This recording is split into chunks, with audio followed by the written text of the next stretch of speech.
सत्संग से सोधी आवे, नहीं जीव 84 में जावे। सत्संग से सोधी आवे, नहीं जीव 84 में जावे।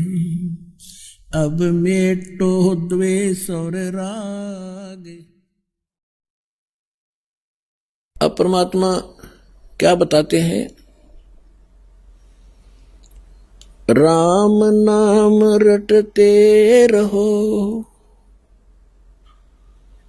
राम नाम रटते रहो, जब तक घट में प्राणे, कब हो तो दीन दयाल के हे भनक पड़ेगी कान।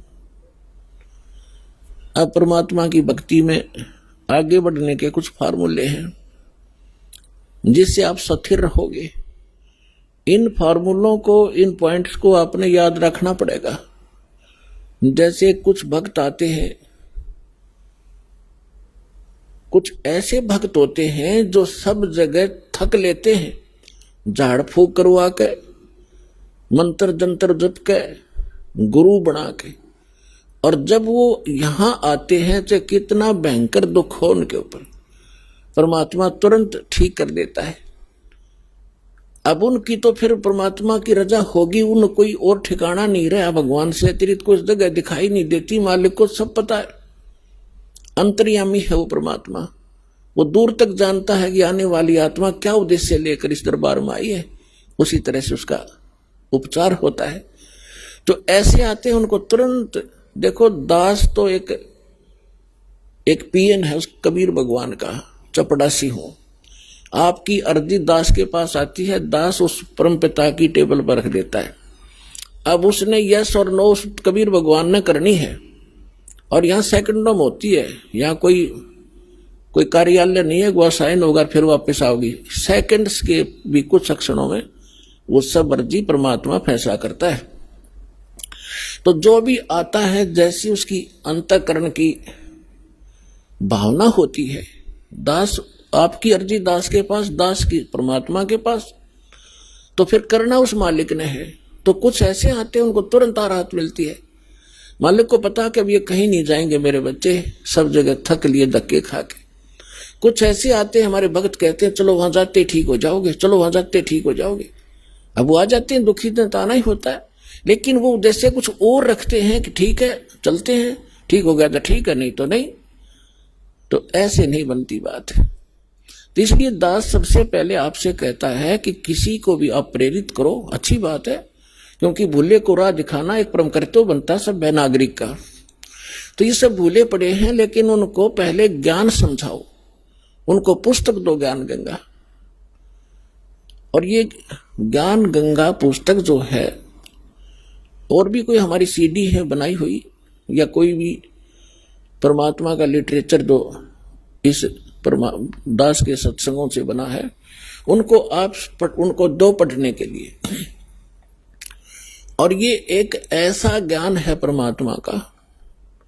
कबीर साहब कहते हैं, और ज्ञान सब ज्ञानड़ी, और कबीर ज्ञान सो ज्ञान, और जैसे गोला तोब का करता चले मैदान। तो पहले उनको ज्ञान से समझाओ, फिर वो ज्ञान से परिपूर्ण होकर फिर यहां आएंगे। जब तक ज्ञान से परिपूर्ण होकर यहां नहीं आएंगे तो वो फिर डगमग हो जाएंगे। परमात्मा इस चीज को लाइक नहीं करते कि ये डले थे, पहले ढो ही रहे थे, 36 जगह भटक लिए, नकली गुरुओं के पास धक्के खा लिए, जीवन नाश कर दिया इन्होंने। तो अब अपने परमात्मा को पहचान कर फिर यहां लगे। तो इसमें क्या होता है कि फिर दूसरा इसका कारण ये होता है, जैसे किसी डॉक्टर के पास रोगी जाते हैं, एक ही जैसा रोग होता है, एक व्यक्ति को तो 2-3 खुराकों में राहत मिल जाती है, और दूसरे को 3 महीने गोलियां खाने का निर्देश दिया जाता है डॉक्टर के द्वारा। तो उसके रोग में अंतर है। ये वो नहीं सोचे इसका तो 2 खुराक में ठीक कर दिया, मैंने 3 महीने खानी पड़ेगी, मैं तो नहीं खाने का, तो ना खाने का तो मर जाने का, और क्या इलाज है। अब उसका रोग इतना गहरा नहीं था, जो जल्दी समय पर आ गया तो ठीक हो गया, और उसने वो 3 महीने खानी पड़ेंगी और ठीक होगा, क्योंकि टेबलेट वो कारगर है। तो पुण्यात्माओं, इस संसार में 21 ब्रह्मांड में है, दास के अतिरिक्त कोई संत नहीं और कबीर साहब के अतिरिक्त कोई भगवान नहीं। और जो समाधान दास देता है उससे सारे काम ठीक होंगे। आपके सांसारिक सुख, शारीरिक रोग सब दूर होंगे, संसारिक सुख प्राप्त होंगे, संसारिक दुख, मानसिक दुख, भूत प्रेत की बाधा, पितृ बाधा, चाहे किस टाइम भयंकर हो, किसी प्रकार की, चाहे घाल तक डाल रखी हो, चाहे चौकी तक छोड़ रखी हो, यहाँ 1 सेकंड का काम है भगवान का। हम जड़े दुपटे नहीं लाते, परमात्मा के उस शब्द में इतनी ताकत है, जो मंत्र हम देते हैं अपने आप सब भाग जाते हैं। रहे थे जगत गुरु तत्वदर्शी संत रामपाल जी महाराज जी के मंगल प्रवचन। अधिक जानकारी के लिए विजिट कीजिए हमारी वेबसाइट www.jagatgururampalji.org। संत रामपाल जी महाराज जी के शुभ आशीर्वाद से पूरे विश्व भर में 500 से भी ज्यादा नाम दीक्षा केंद्र हैं, जिन पर संत रामपाल जी महाराज जी द्वारा ऑनलाइन निशुल्क नाम दीक्षा दी जा रही है। अपने नजदीकी नाम दीक्षा केंद्र का पता करने के लिए संपर्क करें 8222880541।